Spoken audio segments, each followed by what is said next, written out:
প্রথমেই আমি দৃষ্টি আকর্ষণ করতে চাই মাননীয় সংসদ নেতার।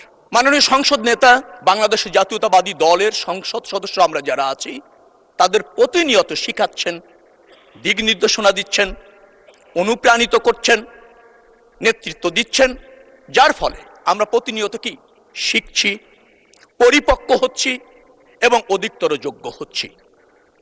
কিন্তু তিনি যেহেতু সংসদ নেতা অর্থাৎ সকল পার্লামেন্ট মেম্বারদের নেতা, এটা শুধু সরকারি দলের মধ্যে পার্লামেন্ট মহিমান্বিত হবে বলে আমার কাছে মনে হয় না, বেশি কার্যকর হবে বলে আমার কাছে মনে হয় না। এটি বিরোধী দলের সংসদ সদস্য যারা আছেন তাদেরকে ওনার সান্নিধ্য দেওয়ার প্রয়োজন রয়েছে। কারণ সেটি যদি হয় তাহলে বিরোধী দল এবং সরকারি দল যদি যথোপযুক্তভাবে ফাংশন করে তখন সেই পার্লামেন্ট জনবান্ধব হয়, জন আকাঙ্ক্ষা পূরণে সফল হয়। আমরা দেখতে পাচ্ছি বিরোধী দলের সংসদ সদস্যরা কোন বিধিতে কি বলতে হয়, কি করতে হয়, অথবা কোন ইস্যুতে সোচ্চার হতে হয়, অথবা কোনটি জাতীয় স্বার্থ, কোনটি সামষ্টিক স্বার্থ, অথবা কোথায় বিরোধিতা করতে হয়, কতটুকু করতে হয়, সে ব্যাপারে যথাযথভাবে ফাংশন করতে কোনো কোনো সময় ব্যর্থ হচ্ছেন। মাননীয় বিরোধী দলীয় সংসদ সদস্য এখানে আছেন, আমি তাকে কারাগারে দেখেছি।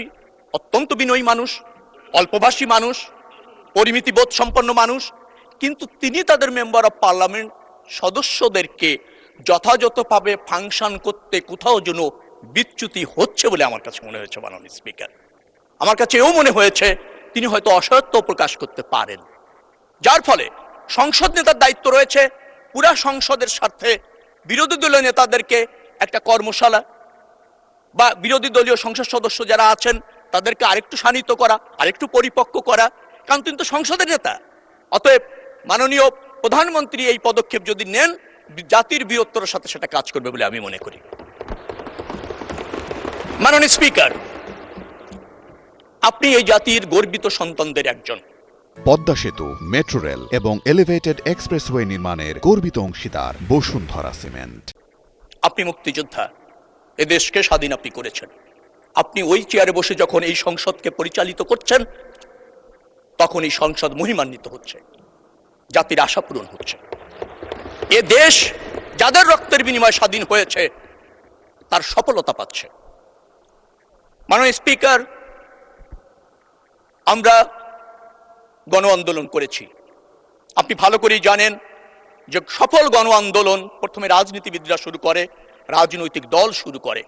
ফ্যাসিবাদী শক্তি সেই গণ আন্দোলন প্রতিরোধ করতে না পেরে রাজনৈতিকভাবে জুলুম, অত্যাচার এবং রাষ্ট্রযন্ত্রের ব্যবহার করে, যার ফলে 17 বছর আন্দোলনের ফলে ধীরে ধীরে একটি গণ আন্দোলন অপরিহার্য হয়েছিল এবং বাংলাদেশের সব শ্রেণী পেশার মানুষ সেই গণ আন্দোলনে অংশগ্রহণ করেছে এবং একটা সফল সমাপ্তি হয়েছে, ফ্যাসিবাদের পতন হয়েছে। কিন্তু আমরা দেখতে পাই যে সেই গণ আন্দোলনকে কোনো সময় আমরা কোন একটি রাজনৈতিক দল বা গোষ্ঠীর অর্জন বিদায় প্রতিষ্ঠিত করার চেষ্টা করা হয়েছে। মাননীয় স্পিকার, 17 বছরে আমরা জীবন দিয়েছে আমাদের দলের অনেক হাজার হাজার ছেলেরা। মাননীয় স্পিকার, চূড়ান্ত আন্দোলনে 1400 শহীদ হয়েছেন আমাদের সব শ্রেণী পেশার মানুষ, যাদের রক্তের বিনিময়ে এখানে বলা হয়েছে আমরা এই সংসদে এসেছি। এটি অত্যন্ত সত্য। কিন্তু এই সংসদে যারা আমরা এসেছি সবাই তো জীবন দেওয়ার জন্য প্রস্তুত আমরা ছিলাম।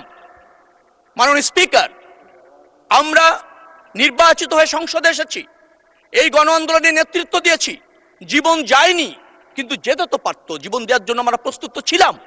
অতএব কারো করুণায় অথবা কোনো গোষ্ঠী বা ব্যক্তির একক অর্জনে এই সংসদ নয়, এই সংসদ জনগণের সংসদ। মাননীয় স্পিকার,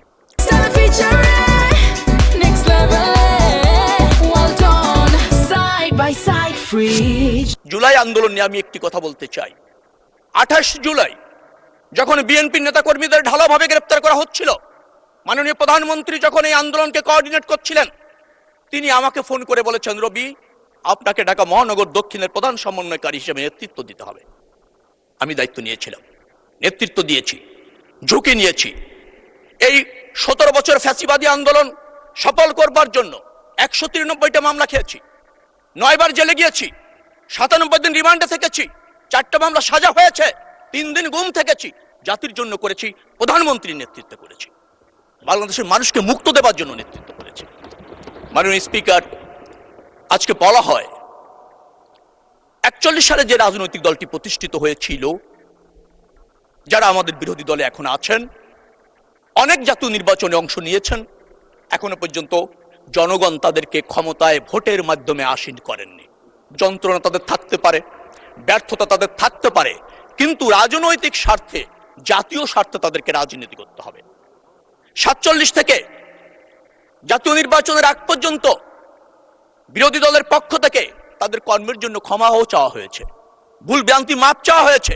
মাননীয় স্পিকার, 47 থেকে 85 বছর রাজনীতি করে নির্বাচনের আগে যাদের ক্ষমা চাইতে হয় কৃতকর্মের জন্য, সেটি কি রাজনীতি? সেটাকে কি রাজনৈতিক দল বলা যায়? অনুশোচনা কি তাদের হয়েছে? জনগণকে এখনো বিভ্রান্ত করার চেষ্টা করা হয়, জনগণকে বিভ্রান্ত করা যায়? জনগণ যদি বিভ্রান্ত হতো তাহলে এই 26-এর নির্বাচনে বিএনপি তো ব্রুট মেজরিটি পেত না। তারা তো জনগণকে বিভ্রান্ত করতে পারেনি, জনগণ বিভ্রান্ত হয় না। বাংলাদেশ জাতীয়তাবাদী দলকে কখনো ক্ষমা চাওয়া লাগেনি। 96-এর নির্বাচনের আগে আওয়ামী লীগের প্রধান বলেছিলেন, একবার আমাদের ভোট ভিক্ষা দিন। এবারের নির্বাচনকে আগে অন্য দলকেও আমরা দেখেছি ক্ষমা চাইতে, বিএনপি কখনো জনগণের কাছে ক্ষমা চায়নি। কারণ বিএনপি জনগণের পাশে থেকেছে, জনগণের স্বার্থে আন্দোলন করেছে। এদেশের স্বাধীনতা সংগ্রাম বলেন, স্বৈরাচার বিরোধী আন্দোলন বলেন, 75-এর আপনার সিপাহী জনতার বিপ্লব বলেন, বহুদলীয় গণতন্ত্র প্রতিষ্ঠার জন্য বিএনপির হাত দিয়ে হয়েছে। 11-এর সরকার এসেছিল, অসাংবিধানিক সরকার, সেই সরকারকে নির্বাচনের বাধ্য করার জন্য, নির্বাচন দেওয়ার জন্য বিএনপি আন্দোলন করেছে। 17 বছরে বিএনপি জুলুম অত্যাচারের বিরুদ্ধে, ফ্যাসিবাদের বিরুদ্ধে আন্দোলন করে সফল গণঅভ্যুত্থান করেছে, যার জন্য জনগণ জানে বিএনপিকে তাদের ভোট দিতে হবে। কারণ বিএনপি দ্বারাই এদেশের স্বাধীনতা, সার্বভৌমত্ব, এদেশের বহুদলীয় গণতন্ত্র, এদেশের গণমানুষের শাসন, জবাবদিহিমূলক সরকার, জবাবদিহিমূলক সংসদ প্রতিষ্ঠিত করা সম্ভব। অতীতে হয়েছে, এখন হচ্ছে, ভবিষ্যতে হবে। এই জন্য বিএনপি একটা প্রতিষ্ঠিত রাজনৈতিক দল। মাননীয় স্পিকার, গণভোটের কথা বলা হয়েছে। মাননীয় সদস্য, 10 মিনিট আপনি বলেছেন, অনেক টাইম, তারপর আপনি 2 মিনিটে শেষ করেন। ধন্যবাদ মাননীয় স্পিকার। গণভোটের কথা বলা হয়েছে, সত্য। গণভোট মানুষ, 71% মানুষ রায় দিয়েছে। কিসের জন্য? জুলাই সনদ বাস্তবায়ন করবার জন্য। জুলাই সনদ কি? যে জুলাই সনদ আমরা রাজনৈতিক সমঝোতার ভিত্তিতে সমস্ত রাজনৈতিক দল সই করেছি, একমত হয়েছে। কিছু সাংবিধানিক সংস্কার আছে, অন্যান্য সংস্কার আছে, এটা আমরা বাস্তবায়ন করতে বদ্ধপরিকর, অঙ্গীকারবদ্ধ।